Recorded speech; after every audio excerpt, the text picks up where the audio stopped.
You think your life is hard? You wouldn't last a single day in the real American frontier. Modern comforts have made you soft. What the cowboys and laborers had to deal with daily would shock you to the core. Forget the Hollywood lies about tough gunslingers walking into sunlit saloons to be served thick, juicy steaks and clean glasses of whiskey. If you ordered steak, what you actually got was like chewing on boot leather. You'd be ordering Uber Eats in a heartbeat. The Saloon, a diseased death trap. Stepping inside a frontier saloon was like entering a biohazard zone. The floor underfoot was old dirt and sawdust. The sawdust served a grim purpose. As it squelched underfoot, it acted like a giant sponge to soak up whatever fell to the floor, blood from a fight, dropped scraps of rotten food, and thick, heavy wads of tobacco spit. The 5-second rule didn't apply in the Wild West. If you dropped food, better just leave it there and tread it into the dirt. When the top layer was totally saturated with filth, the bartender didn't clean it. He simply threw a fresh layer of sawdust over the top, creating a geological record of human waste beneath your boots. Above the sawdust floor, a thick, low-hanging cloud of acrid yellow tobacco smoke trapped the heat, while the walls echoed with the greasy hiss of an overworked frying pan. The stinky stench of stale beer ingrained itself into the furniture and seeped into your clothing. For the customers, the risk of illness was just the price of admission for a human connection in a landscape of isolation. The salt trap and poison whiskey. When a drifter walked in looking for a square meal, he might be tempted by the free lunch. It sounds like a generous offer, but in reality, it was a man-trap built to produce an unquenchable thirst. Every item on the table was used as a weapon to wage war on a man's taste buds. Salted pork, hard-boiled eggs, smoked herring, and cured sausages so loaded with sodium they were basically salt licks. Just a handful of that free bait, and the cowboy would find himself gripped by agonizing thirst. He'd have to buy beer after beer or a shot of poison whiskey to get relief, starting a chain reaction that could drain his week's wages in hours. If he tried to eat without paying the liquor toll, he'd be chased by violent bouncers hired to protect the salty bait from free lunch fiends. The desperate men who moved from bar to bar trying to gorge themselves without paying. By now, your mouth would be dry and coated in salt, with no vending machine selling ice-cold Pepsi Cola. Which brings us to the next frontier horror, the complete absence of safe drinking water. Washing down this salty food with a tall glass of water was not an option, because the only water available was rancid and polluted, and it would make you sick. Towns often sat in semi-arid basins where water was drawn from shallow, unreliable wells situated right next to outhouses, raw town sewage, and toxic mine drainage. Too close for comfort. The water tasted thickly of sulfur and alkali, carrying waterborne pathogens that led to severe gut rot, dysentery, and cholera. It would leave you spewing out of both ends, because no one possessed the scientific framework to understand bacterial disease. The population learned through grim experience to avoid untreated water entirely. Instead, everyone drank boiled coffee or alcohol. But ordering a drink in a saloon was a desperate game of Russian roulette. To stretch their profit margins, saloon owners adulterated raw, unaged grain alcohol with a horrifying cocktail of industrial chemicals. Order a whiskey and you could be swallowing turpentine or creosote, added for a sharp chemical kick, burnt sugar to provide a deceptive dark amber color, and chewing tobacco steeped directly into the vat to add a stinging bite to the throat. That warm, spreading numbness making your limbs feel heavy was often a splash of laudanum, an opiate added specifically to keep you docile and tethered to the bar. Whiskey could even be laced with high levels of methanol, a deadly neurotoxin that can cause permanent blindness within 24 hours. What was worse? You drank this poison from a communal glass that the bartender cleaned by wiping it down with a single filthy rag already used by dozens of unwashed strangers, potentially spreading typhoid throughout the entire town. Sanitation and seasonal misery. If you had survived the biological warfare of the salt trap and the turpentine-laced fake whiskey, your next survival challenge would be the bathroom. Your modern, civilized bathroom is a clean, sparkling, sweet-smelling sanctuary. But on the frontier, going to the bathroom meant visiting a hastily dug, stinking, sweltering outhouse out back, or simply relieving yourself outdoors at designated dirt spots that became open sewers. It was all about convenience in those days. Nobody cared or even knew about hygiene. Overflowing cesspools were positioned uncomfortably close to the town's shallow drinking wells. Human waste, rotting garbage, animal carcasses, and toxic mining runoff seeped directly into the groundwater. That's why your only source of drinking water took on a foul, unmistakable odor and a sickening taste. Instead, you would be running straight back to the 21st century holding it in, looking for a clean place to go. Toilet paper. Forget about it. You used whatever was available, usually leaves, grass, or old catalog pages if you could afford it. The bathroom situation was just one of the dirty realities of life back then that made frontier living a 24-hour living misery. The seasons offered no relief from the despair.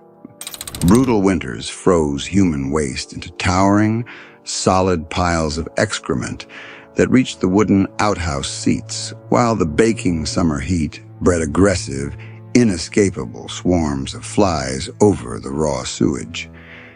By forcing you to live and drink right next to your own filth, the frontier guaranteed lethal outbreaks of dysentery and cholera, a merciless waterborne disease that could strike a perfectly healthy laborer after breakfast and put him in a dirt grave by noon. Life in the Soddy and backbreaking labor. If you were a homesteader out on the plains, your living conditions were equally grim. Because there were no trees, you lived in a Soddy, a house built entirely out of dirt and prairie grass roots. These sod houses were cheap, but they were engaged in a continual war with dirt, bugs, and snakes. Bed bugs and fleas infested the walls by the millions, and a good thick coat of whitewash was your only defense. When it rained, the heavy dirt roof absorbed the water until it leaked mud directly onto your dining table, or worse, collapsed completely under the weight. Never mind those romantic visions of the cowboy hero riding freely across the open plains. In the Wild West, most people worked backbreaking jobs from sunrise to sunset, with barely enough calories to survive. When cowboys drove 10 million cattle across 2,000 miles of blinding dust, they worked 18-hour shifts in the saddle. The dust kicked up by trampling hooves coated men as thick as fur, and they coughed up dirty, black phlegm for weeks after a drive. The physical toll was immense, requiring up to 5,000 calories a day, but trail hands often received only half that, living in a constant state of semi-starvation and progressive weight loss. Hardships of industry and isolation.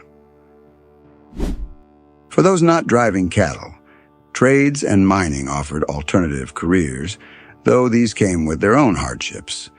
Miners worked 12-hour shifts deep underground in dark, dismal shafts where ventilation was poor and explosive gases built up silently.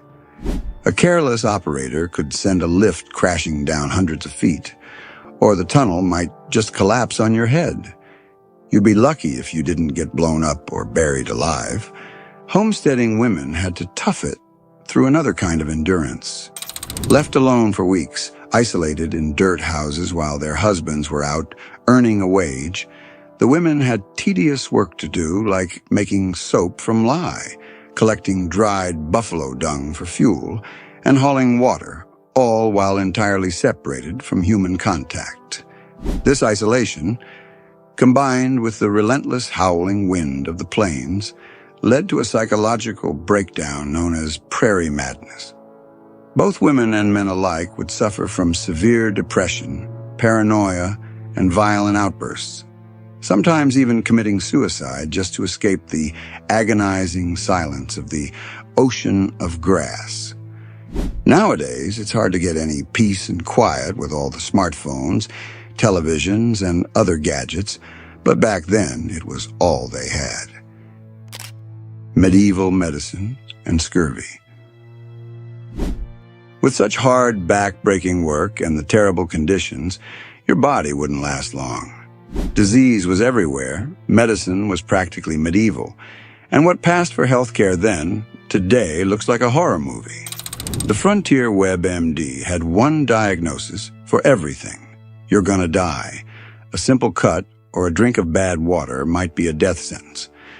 Without an understanding of germs, 19th century settlers believed diseases like cholera were caused by miasma, bad air rising from rotting matter. During cholera outbreaks, towns would burn gunpowder and fire cannons in the streets, desperately trying to purify the air, insanely while continuing to drink from wells contaminated by sewerage. Because the frontier diet was almost completely devoid of fresh fruits and vegetables, the great vegetable famine of the West meant that background scurvy was a chronic, inescapable condition. The lack of vitamin C would weaken your collagen. This meant that your teeth would slowly loosen in your gums and fall out. Your old wounds would randomly just reopen without warning, and your joints would ache with a deep fatigue. If you suffered a severe injury, like a shattered bone from a gunshot or a mining accident, your treatment was guaranteed agony. Civil War veteran surgeons, lacking any concept of sterility, operated with unwashed hands, carrying bacteria from patient to patient. Knives were often held in the surgeon's mouth, and horsehair sutures were wet with saliva before being dragged through your flesh. The standard treatment for a shattered limb was the flap method amputation, where a surgeon would slice through your muscle, saw off your bone, and sew a flap of your own skin over the stump, leaving a drainage hole for the inevitable deadly infections like hospital gangrene and tetanus that followed. Death could be slow and agonizingly painful. Lawlessness and frontier justice. Even if you somehow managed to survive the rotting meat, the poison whiskey, the prairie madness, and the unwashed surgical saws, your troubles were far from over. Justice in the Wild West wasn't just blind. It was downright crude, unjust, violent, and often completely random. The legal system operated on principles that would make modern lawyers scream in horror. There were few trained lawmen, and courts were often administered by untrained justices of the peace who lacked basic law books. You would be woken by a mob kicking down your door, throwing a rope over a tree branch, and hauling you up before you can say Miranda rights. Lawmen were paid poorly, usually a small $2 fee for an arrest, so they rarely hunted fugitives unless a massive bounty was offered. The punishment rarely fit the crime. Horse thieves were fiercely hated because stealing a man's horse in the desert was basically a death sentence, so private citizens felt justified in forming vigilante lynch mobs to hang suspected thieves without a trial. Lawlessness was so rampant that entire towns were held hostage by heavily armed gangs. The infamous James Younger gang, led by Jesse and Frank James, utilized brutal guerrilla tactics learned in the Civil War to rob banks and trains, murdering unarmed clerks and engineers while a terrified public sometimes cheered them on as folk heroes. Billy the Kid, a notorious rustler, murdered a county sheriff and escaped a federal hanging by gunning down his own guards. When the government failed, major corporations like Wells Fargo hired private detectives and bounty hunters to track down outlaws, turning justice into a privatized, bloody business where men were brought in dead more often than alive. Conflict and accidental shootings. If the vigilante mobs and outlaws didn't get you, perhaps you'd survive long enough to experience another frontier terror. Warfare and violence in the 1800s. American West was chaotic, brutal, and tragic. The expansion of the frontier was fundamentally built on the systemic displacement and slaughter of Native American nations. Following the Indian Removal Act, indigenous peoples were forced from their ancestral lands on death marches like the Trail of Tears, and conflicts erupted constantly. Massacres like Sand Creek and Wounded Knee devastated native populations, while soldiers and warriors alike died of exposure and disease between the brutal skirmishes. For the average pioneer, the most feared weapon wasn't the enemy's rifle. It was their own. The paranoia of the trail had wagon trains armed to the teeth like rolling arsenals. One expedition of 72 wagons carried 260 pistols and rifles and a ton of lead. Because most travelers had no training with firearms, accidental shootings were the second leading cause of injury and death on the trail. Emigrants were killed accidentally shooting themselves or their friends by pulling rifles muzzle first from wagons. Claws, manure, and maggots, the price of destiny. If you weren't dodging stray bullets, you were dodging apex predators. The wildlife of the West did not care about your manifest divine destiny. The grizzly bear, an indestructible 800-pound monster with 3-inch claws, was the ultimate nightmare. A bear was faster than a horse and almost impossible to kill with 19th century black powder rifles, which often just aggravated them. The legend of Hugh Glass proves the sheer horror of a grizzly encounter. In 1823, a mother grizzly slashed his flesh to the bone, punctured his windpipe, and left him bleeding in the dirt. Abandoned by his companions without weapons, Glass survived by letting maggots eat his rotting, infected flesh to prevent gangrene, crawling over 200 miles while surviving on insects and the raw meat of a buffalo calf. Moose were equally terrifying, 1,500-pound cranky giants that could run 35 miles per hour and would happily trample a man to jelly just for startling them. Mountain lions stalked the shadows, and prairie dog holes acted as invisible landmines that would snap a horse's leg, throwing the rider to be crushed under a half-ton of panicking animal. If somehow you managed to avoid getting shot by your own pistol, mauled by a grizzly, or hanged by the vigilante squad, you'd still have to get through the hopeless misery and absolute filth of everyday frontier life. The smell hit you first. The Wild West reeked of unwashed bodies, rendering animal fat, horse manure, and stale beer. Personal hygiene was practically non-existent. Bathing was a luxury reserved for special occasions, meaning most people wore the same heavy, sweat-soaked wool and rough linen garments until they literally fell apart. At least you were not alone. Lice, ticks, and fleas were your constant companions. Weather extremes, and the locust plague. The environment itself was actually trying to kill you. The Great Plains subjected settlers to weather extremes that broke the human spirit. Summer heat routinely cracked 110 degrees, baking the earth into a choking, blinding powder, while winters brought sudden, smothering blizzards that dropped temperatures to 40 below zero. Settlers sometimes froze to death just yards from their own front doors because they had gotten lost in whiteout conditions. Count yourself lucky you're not an immigrant on the plains in a thunderstorm. There's nowhere to hide. Many were struck dead by lightning or pummeled by hailstones the size of apples. And then came the plagues. In 1874, the sky over the Midwest went black as trillions of Rocky Mountain locusts descended upon the plains. The vibration of their wings sounded like a rushing storm, and their jaws crackled like a deadly fire as they ate the fields bare. This wasn't just a loss of crops, it was a biblical devastation. The grasshoppers ate the wool off live sheep, chewed the clothes right off people's backs, and devoured the wooden handles of pitchforks because they craved the salt from human sweat.